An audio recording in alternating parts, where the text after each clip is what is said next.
मागे घे.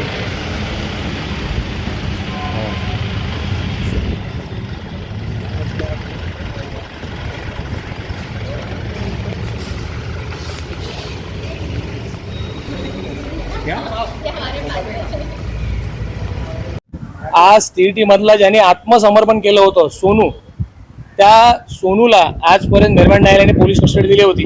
त्याला पुन्हा आज मेहरबान न्यायालयात आणलं होतं आणि त्या अनुषंगाने त्याची पोलीस कस्टडी ही उद्यापर्यंत कोर्टाने मान्य केलेली आहे.